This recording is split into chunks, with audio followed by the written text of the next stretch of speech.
When my father's lawyer read the will aloud in that sterile conference room, I could barely breathe. The air felt thick, suffocating. Everyone sat perfectly still, waiting for the words that would change everything. If divorced at the time of my death, my spouse receives no inheritance whatsoever. The lawyer's voice was steady, professional, like he was reading a grocery list instead of destroying someone's future. The words landed like a judge's verdict. Final. Absolute. Crushing. My ex-husband Graham Hale sat directly across the mahogany table from me, his face completely expressionless. Too carefully controlled. That blank mask told me more than any emotion could have. That single clause, I realized with growing horror, meant absolutely everything to him. This wasn't about love or loss or moving on. This was about money. It had always been about money. When the lawyer finally closed his leather folder with a soft thud, I saw it. A faint smile curved on Graham's lips, barely visible but unmistakable. He wasn't mourning my father's death. He was calculating numbers, counting dollars, planning his next move. I thought grief and exhaustion had made me paranoid, until he leaned slightly toward me and whispered so only I could hear, "Guess you'll be just fine on your own now, Cecily." That night, I couldn't sleep at all. I lay in my childhood bedroom staring at the ceiling, my father's house feeling emptier than ever. Something about the timing of our divorce felt wrong. Orchestrated. Too perfectly planned. The clause wasn't just a random line in a legal document. It was the weapon Graham had planned to use against me all along. Every conversation we'd had about ending our marriage replayed in my mind like a horror movie where I finally understood the twist ending. 2 weeks before my father's sudden death, Graham had insisted we file for divorce immediately. He'd said it was foreclosure, that our marriage had run its natural course, that we both needed to move forward with our lives. His words had sounded so reasonable, so mature and healthy. I believed every single word back then. I didn't know the inheritance clause existed. I didn't know my father had written that specific condition into his will 3 years ago. I didn't know Graham had somehow discovered it. Now, replaying every conversation, every argument, every moment of the past month, I saw the manipulation clearly. The rushed timeline. The charm he'd turned on whenever I hesitated. The way he distracted me from reading paperwork carefully. My signature on those divorce papers had been his insurance policy. His guarantee of millions. When I finally confronted Graham 2 days after the will reading, he just shrugged casually, like we were discussing the weather. "You wanted the divorce too, Cecily. Don't rewrite history now just because you're upset about money." His gaslighting was smooth, practiced. But I knew better now. I wanted honesty and partnership. He wanted my father's fortune. There's a difference. Graham had always played the long game in everything: business, relationships, investments. And this particular game wasn't over yet, even if he thought he'd already won. While sorting through endless estate documents in my father's mahogany-paneled study, I found a brown manila envelope tucked behind old tax returns. It was labeled in his distinctive handwriting, Private CM. My initials. Cecily Marlowe. My hands shook as I opened it. Inside was a handwritten note on his personal stationery. "Don't trust appearances, sweetheart. Record everything. Everyone." My chest tightened painfully. My father had known something was wrong. He'd suspected something before he died. Attached to the note with a paperclip was a small USB drive. When I plugged it into my laptop, a password prompt appeared. The drive was encrypted, protected. Whatever secrets it held, my father had made sure only I could access them. When I asked the estate lawyer, Mr. Patterson, about the USB drive during our next meeting, his entire tone shifted noticeably. "There's nothing particularly relevant on that drive, Mrs. Hale. Just old business files. I wouldn't waste your time." He said it too quickly, too dismissively. His eyes didn't quite meet mine. That night, I backed up the encrypted drive to 3 different cloud storage accounts. If there was one crucial thing my father taught me growing up, it was that secrets rot in silence. Truth needs light. At my father's funeral, Graham played his role perfectly. He comforted my relatives with rehearsed grief, looking every bit like a mourning widower instead of a divorced man who'd left me 6 months ago. He held my shoulder during the service, whispered appropriate condolences, and shook the executor's hand for far too long. Something about their eye contact, brief, knowing, deliberate, made my stomach drop. They knew each other somehow. As they talked in hushed tones near the refreshment table, I overheard exactly one word that made my blood run cold. Transfer. Transfer what? The estate funds? Property titles? What were they planning to move and where? I didn't have clear answers yet. Just a sick, growing feeling that I was the one being buried alongside my father's casket, erased from his legacy completely. 1 week after the funeral, I received an email that changed everything. A paralegal named Tony had been working late, attaching estate documents to send to someone else. She'd accidentally copied me on the email instead of her intended recipient. The file name read, amended_will_transfer_signed, PDF. My heart hammered as I opened it. But my father never amended his will. He'd been hospitalized unconscious for weeks before his death. He couldn't have changed anything. When the document loaded on my screen, I stared at the signature at the bottom. It wasn't his handwriting. The loops were wrong, the pressure different. Someone had forged my father's signature on an amendment to his will. I zoomed in on the date field. 2 days after my father's massive stroke left him unable to speak or write. Impossible. Someone had altered his legacy, his final wishes, his careful plans. And whoever did it had done it with legal access, official letterhead, the appearance of legitimacy. Before all the lies and manipulation, Graham and I were the model marriage everyone envied. He was ambitious and articulate, the kind of man who made every room feel brighter when he smiled. People were drawn to him naturally. But behind our closed doors, away from admiring eyes, he was colder than marble. Distant. Calculating. I had blamed that growing distance on work stress, on the pressures of building his investment firm, on normal marriage challenges.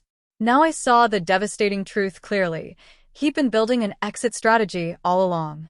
Every shared bank account, every joint investment, every property deed, he'd carefully positioned everything under his name primarily. Small changes over years that I'd never questioned. He didn't just want access to my father's fortune. He wanted to completely erase me from it. I contacted the estate attorney, Ms. Redding, to question the forged amendment directly. Her response came via email within an hour, polite but dismissive. You'd be best served focusing on your emotional healing right now, Cecily. Legal complexities will only add to your grief. That specific phrase stuck in my head all night. It sounded rehearsed, scripted, like she'd practiced saying it. Later that same day, I called her office again to press for answers. Her secretary informed me Ms. Redding was unavailable indefinitely. But before the secretary hung up, the paralegal Tony picked up briefly. She whispered rapidly, urgently, "Check the codicil dates. Compare them carefully." Then the line went dead. That was all I needed to hear. Someone had tampered with the will's codicil, and they'd left fingerprints behind. At the county courthouse archives, I requested copies of the official codicil. The clerk, a middle-aged man with kind eyes, hesitated noticeably while flipping through pages. "This is strange," he murmured, frowning. These signatures were supposedly notarized by a Mr. Graham Hale. My throat went completely dry. I could barely form words. Graham had notarized my father's legal codicil himself, which was entirely illegal since he was a direct beneficiary through our marriage. He'd committed fraud right there on official documents. When I asked for complete copies of everything, the clerk leaned closer and whispered, "You didn't hear this from me, but this whole thing smells very bad. You should get a lawyer. A good one." He was absolutely right. It didn't just smell bad.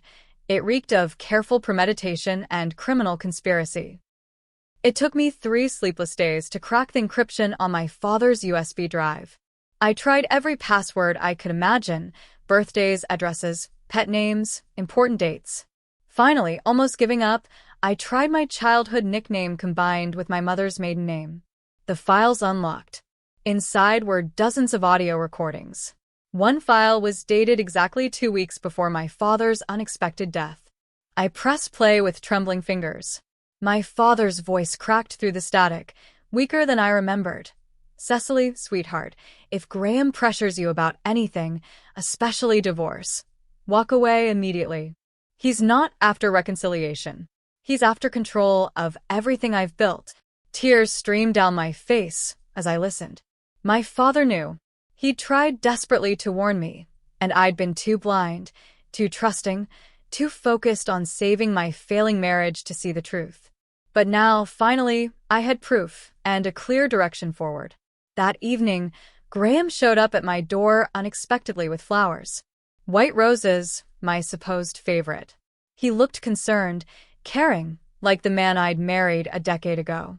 "Cecily," he said softly, his voice dripping with false sympathy, "you're absolutely exhausting yourself with all this legal research. You need to let it go. Accept reality."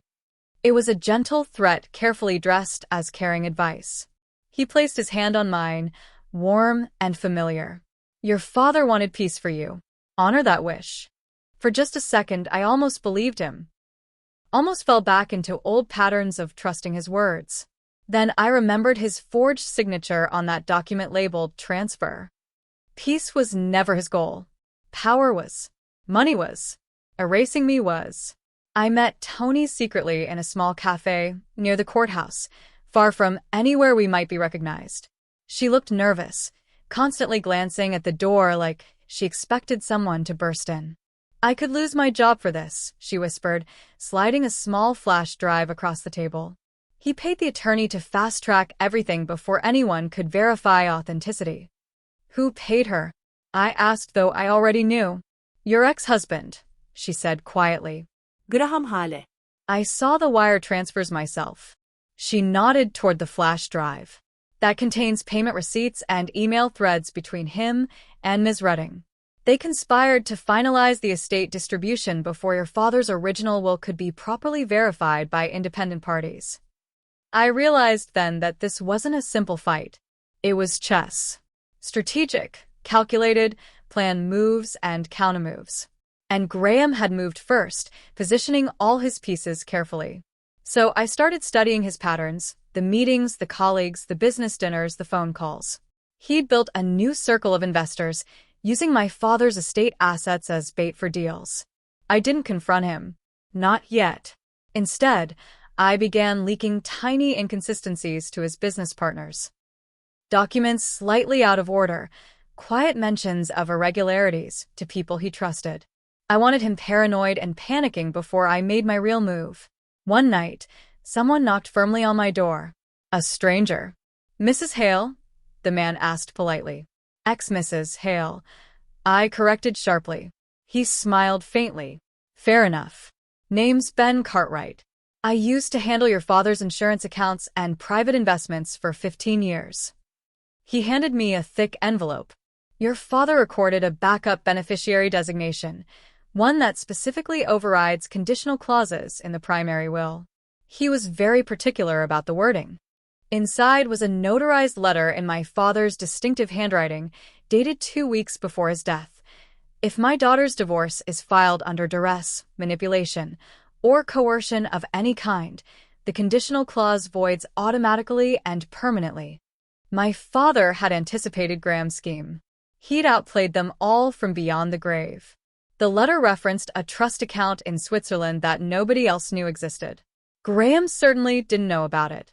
Inside that account, $3.7 million in cash and legal documents showing my father's international investments registered entirely in my name. I could have used those funds immediately to hire lawyers and fight back. But I waited strategically. The more Graham thought he'd completely won, the deeper he'd dig his own hole with lies and forged documents. This wasn't revenge anymore. It was patient, careful justice. When Graham called asking to meet for dinner, claiming he wanted proper closure, I agreed. We met at an upscale restaurant downtown. Halfway through his rehearsed speech about forgiveness and moving forward, I asked casually, "So, how's Ms. Redding these days?" He froze completely, fork halfway to his mouth. "Who?" he asked, but way too quickly, too defensively. I smiled calmly, recording every second of our conversation on my phone hidden in my purse under the table. He didn't know it, but I was gathering video evidence for the biggest legal move yet. 2 days later, Tony resigned from the law firm and went immediately public. She released documents to investigative journalists showing years of forged signatures and backdoor estate manipulation deals. My father's case became instant headline news. Executor scandal rocks Marlowe estate. Millions potentially stolen. Graham's face appeared in the background of every news photo, every article. He called me that night, absolutely furious, his calm mask finally cracking. "Do you even realize what you've done? You've destroyed my reputation." "Yes," I said quietly, steadily. "I've started to undo what you did to me, to my father, to his legacy." Then I hung up. When the scandal broke publicly, Graham's investors panicked immediately. His investment firm lost 3 major contracts in exactly 24 hours. His carefully curated professional image cracked apart. His phone probably never stopped ringing with angry calls. I didn't celebrate. I just watched calmly, waiting for the next phase. Because people like Graham don't crumble quietly. They implode spectacularly when cornered. He tried one desperate last move, publicly claiming I'd forged evidence against him, that I was mentally unstable from grief. But when my lawyer played my father's clear audio recording in open court, the silence was absolutely deafening. "If Graham pressures you, walk away." My father's voice filled the courtroom. Graham's face drained of all color. The judge leaned forward intently. "Mr. Hale, did you personally notarize the codicil to Mr. Marlowe's will?" No escape. No lies left. No clever words could save him now. The court ruled decisively that the codicil was invalid and reinstated my father's original will completely. Every stolen dollar, every manipulated clause, every forged signature reverted everything back to me. Graham was ordered to repay substantial damages and faced criminal investigation for fraud and forgery. For the first time in months, I could actually breathe freely. After the verdict, I returned alone to my father's house. Dust particles floated in sunlight streaming through windows. An old photo of us together sat on the mantel, me at 10 years old, gap-toothed and smiling. For a long moment, I wished desperately that he was there to see this victory. Then I realized something profound. He already had seen it. He'd seen this conflict coming and trusted me completely to finish what he'd started. When reporters crowded around asking what I planned to do with the estate, I told them the simple truth. I'll rebuild what my father wanted: honest business practices, transparent leadership, community programs that actually help people. It wasn't about revenge. It was about restoration. About honoring his vision. The applause from onlookers was polite, but I didn't need their validation. I had something far more valuable: peace. Within 2 weeks, photos leaked online of Graham's offshore accounts. Investigative journalists discovered he'd been siphoning funds from multiple estates over years, not just my father's. A pattern of fraud stretching back 5 years. Within a month, he was stripped of all professional licenses and faced trial on numerous charges. His entire empire vanished overnight like it never existed. Justice didn't need my hands anymore. It just needed time to unfold naturally. Months later, I received an unexpected handwritten letter from Ms. Redding. "I was weak when he threatened my practice," she wrote in shaky handwriting. "He had leverage over me. I'm deeply sorry for my part in this." I read it once, then filed it away without responding. Forgiveness wasn't the point of any of this. Freedom was. Truth was. Justice was. My father's recorded words echoed constantly in my head. Record everything. The real inheritance wasn't the money or property or investments. It was that crucial lesson he'd taught me. Power used selfishly consumes itself eventually. But truth? Truth outlives everyone. I replayed the final recording from the USB one last time, sitting in his study. My father's voice, warm and firm despite his illness. "Cecily, you'll be tested severely. But remember, the right thing never fears exposure. The truth is always enough." I smiled through tears. Graham thought that inheritance clause would bury me completely. But it did the exact opposite. It uncovered him, exposed every lie. And that revelation was the true inheritance all along. I started a foundation in my father's name, the Marlowe Truth Initiative. It helps people fight estate fraud and elder abuse. My father would have loved that. Graham sent letters from jail. I burned them without reading. Some voices don't deserve to be heard anymore. I was done giving him any space in my life. I met someone new, a kind lawyer named David who worked on my case. We're taking things slowly. He understands what I survived. My father's house is mine now. I've turned his study into my office, managing his businesses with the integrity he taught me. Every decision I make, I ask, would Dad approve? Most days, I know he would. I planted a garden behind the house. Roses, lavender, tomatoes. Things that grow and smell beautiful. It's therapeutic, watching life push up through soil. Metaphors aren't subtle, but I don't care. I'm literally planting new roots after scorched earth. The legal community now uses my case in ethics classes. The Marlowe case, they call it. A warning about corruption. I give lectures sometimes. Trust your instincts, I tell students. Document everything. Truth is your weapon. Graham's sentence was 15 years. Tessa got 5 for her cooperation. Ms. Redding was disbarred permanently. Justice doesn't always happen, but sometimes, rarely, it does. I visit my father's grave every Sunday with fresh flowers. I tell him about the foundation, the business, the garden. Sometimes I swear I feel him listening, proud of how I fought back. People ask if I'm bitter about the marriage, the betrayal, the years wasted. I'm not. Those experiences taught me strength I didn't know I possessed. They refined me like fire refines gold. I'm writing a book about the experience, not for money, though publishers offer plenty. For healing. For others fighting similar battles. The working title is The Inheritance Clause, How My Father Saved Me from Beyond the Grave. My lawyer reviews every chapter carefully. We can't risk lawsuits, even though every word is absolutely true and documented. Sometimes late at night, I still hear Graham's voice from our marriage, his lies, his manipulation, his cold calculations. But those memories are fading now, losing their power over me. I'm stronger than I was, wiser, more careful who I trust. But not cynical, not broken, just refined. My father used to say, character is revealed in crisis. Mine was tested in fire and came through stronger. That's the real inheritance, not money, but strength. I started dating again carefully. David and I are genuinely happy together. He's nothing like Graham, transparent, honest, kind. Sometimes I catch myself waiting for betrayal, but it never comes. I'm learning to trust again. The foundation has helped 12 families fight estate frauds so far.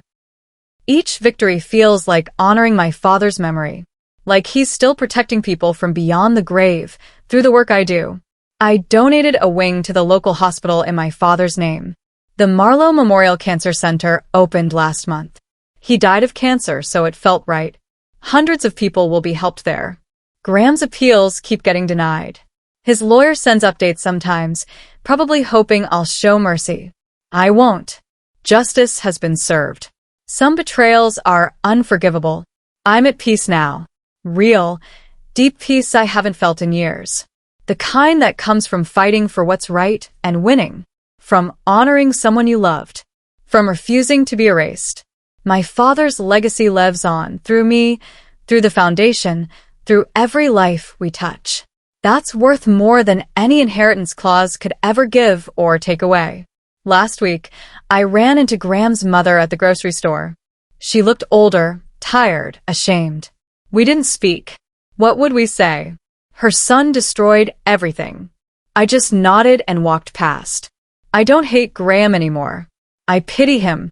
He had everything, love, partnership, a real future, and traded it for money he never got to enjoy. What a waste. I keep my father's note taped to my bathroom mirror. Record everything. It reminds me daily to stay vigilant, to trust my instincts, to never ignore warning signs again. The garden is thriving. Tomatoes ripen red and heavy on the vine. Roses bloom in sunset colors. Lavender fills the air with calming scent. It's proof that beautiful things can grow from scorched earth. I met Tony for coffee yesterday. She's doing well, working at a new firm that values ethics. We're friends now, bonded by what we survived and exposed together. David proposed last month. I said yes. We're taking our time planning the wedding. There's no rush. We're building something real, something honest. Something my father would approve of completely. The book is almost finished. My editor loves it. Publication is scheduled for next spring. I'm nervous about sharing something so personal, but people need to hear this story. I gave a TED Talk last week. The Inheritance You Can't Steal. It went viral online. Millions of views. Messages pour in from people who survived similar betrayals. I try to respond to as many as I can. Graham's parole hearing is in 8 years. I'll be there to testify. He'll stay exactly where he belongs, behind bars, away from people he could hurt. I'm teaching a business ethics course at the local college. Using my father's principles, my own painful lessons. Students hang on every word. Some share their own stories of betrayal. We're creating a community of survivors who refuse to stay silent. The Marlowe businesses are thriving under my leadership. Profits are up, morale is high, ethics are uncompromising. Everything my father built is being honored and expanded. His legacy is secure. I sleep well now. No nightmares about Graham. No anxiety about money. No fear of the future. Just peace. Deep, earned, hard-won peace. I framed my father's last photo and hung it in my office. He's smiling, healthy, happy before cancer. Before betrayal. Before everything fell apart. That's how I remember him. That's who he really was. Sometimes I wonder what would have happened if I hadn't found that USB drive. If I'd just accepted the will reading as final. If I'd let Graham win completely. But I did find it. I did fight back. I did win. And that makes all the difference. My father's voice plays in my head during hard decisions. Do the right thing. Truth never fears exposure. It's become my personal mantra, my North Star, my guide through life's complexity. The foundation is planning a fundraiser gala next month. 500 attendees expected.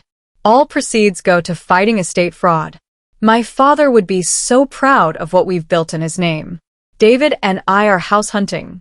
Something smaller than my father's estate, cozier. A place that's ours together, not haunted by ghosts of betrayal. We found a Victorian with a big yard for gardening. Perfect. I'm happy. Genuinely, deeply happy. Not the fragile happiness built on illusion like my marriage to Graham, but solid happiness built on truth, justice, love, and peace.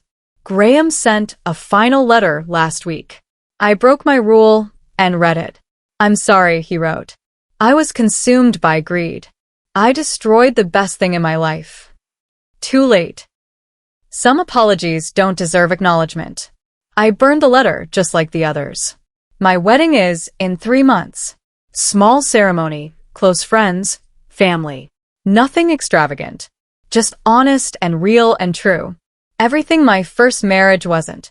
The book tour is scheduled. 20 cities over 2 months. I'm nervous but excited. This story needs to be told. Others need to know they can fight back and win. I visit my father's grave less often now. Not because I love him less, but because I carry him with me always. In every decision. In every principle. In everything I do. The garden produced enough vegetables to donate to local food banks. Hundreds of pounds of tomatoes, squash, beans. My father would love that. Abundance shared, not hoarded. I am writing a follow-up book, a guide for people fighting estate fraud. Practical advice. Legal strategies. Emotional support. Everything I learned the hard way. Life is good. Really genuinely good. The kind of good that comes after surviving hell and coming out stronger on the other side. I got a tattoo last week. My father's handwriting saying, "Record everything." Small on my wrist. A permanent reminder of what saved me. David has one too, a matching design. Solidarity. The TED Talk led to speaking invitations. I've done 5 conferences in 2 months. The message resonates. Betrayal happens, but truth wins. Graham's mother sent flowers with an apology note. I sent them to a nursing home anonymously. Some bridges can't be rebuilt. I'm mentoring 3 women fighting similar cases. Sharing my lawyers, my strategies, my hard-won knowledge. Paying forward what saved me. The Marlowe business is expanded into 3 new markets. Ethical, sustainable growth. Exactly what my father envisioned. His dream lives on. I started therapy to process everything. Not because I'm broken, but because healing takes work. My therapist says I'm remarkably resilient. I tell her I had no choice but to be strong. David and I are planning our honeymoon. 2 weeks in Italy. Wine, art, food, rest. Celebrating survival. Celebrating new beginnings. Celebrating love that's real. The foundation helped its 20th family last week. 20 families saved from fraud. 20 victories for justice. 20 reasons to keep fighting. I don't think about Graham much anymore. He's become irrelevant. A cautionary tale. A past mistake. Not a present reality. My father's house sold last month. New family, young kids, a fresh start. I kept his study furniture for my new home. Everything else went to charity. The book releases next week. Early reviews are incredible, powerful, inspiring, essential reading. I hope it helps someone avoid what I endured. I'm pregnant. Found out yesterday. David cried happy tears. My father would have been a wonderful grandfather. This baby will know his story. Life moves forward. That's what it does. You either move with it or get left behind. I chose to move, to grow, to thrive. I gave a victim impact statement at Graham's appeal hearing. Looked him in the eye while describing what he did. He couldn't hold my gaze. Guilt is heavy. The appeal was denied. Justice held firm. Truth prevailed. Again. I planted a tree at my new house. An oak, strong and lasting. For my father. For me. For my future child. Roots matter. My father's foundation now has 5 full-time employees. We're making a real difference. Protecting people. Exposing fraud. Honoring his memory every single day. I'm teaching my ethics course again next semester. Students requested it specifically. The waiting list is long. Apparently, the truth resonates. David and I got married last weekend. Small ceremony. Perfect weather. Everyone I love. I wore my mother's dress, carried my father's photo. Both parents present in spirit. Graham sent nothing. Good. I didn't want his shadow anywhere near my joy. The book hit bestseller lists. Number 3 on New York Times nonfiction. Messages flood in. Thank you, you saved me. Your story helped. It's overwhelming and wonderful. I'm writing the sequel faster than planned. So much to share. So many lessons learned. So much hope to offer people fighting similar battles. Life is beautiful now. Hard-won beauty. Earned through fire. But real. Solid. True. My father's voice plays in my head. You did good, sweetheart. I'm proud. I whisper back. I learned from the best. Sometimes I still wake up angry about the betrayal. But less often now. Time heals when you let it. When you choose peace over bitterness. I'm 7 months pregnant. A girl. We're naming her Claire Marie, after my mother. My father would love that symmetry. The foundation opened a second office. Demand is overwhelming. Apparently estate fraud is epidemic. We're fighting back, case by case, family by family. I gave my final lecture yesterday. Standing ovation. Students lined up to thank me. One girl cried, saying I'd inspired her to fight her own family's fraud case. That's the real inheritance my father left, not money, but purpose. The mission to protect others from what we endured. Graham will die in prison probably. His health is failing. I feel nothing hearing that. Not satisfaction, not pity. Just nothing. He's irrelevant. David and I are painting the nursery this weekend. Soft yellow, gender neutral. Filled with love. Our daughter will know her grandfather through stories. I visit my father's grave one last time before the baby comes. You saved me, I whisper. Your claws didn't trap me. It freed me to fight. The wind rustles leaves. I imagine it's his response. Approval. Love. Pride. I walk back to my car, hand on my growing belly, smile on my face. Graham wanted me to get nothing. Instead, I got everything that matters. Truth, justice, peace, love, and a future he can never touch. The inheritance clause tried to erase me, but I wrote my own ending instead. And that makes all the difference.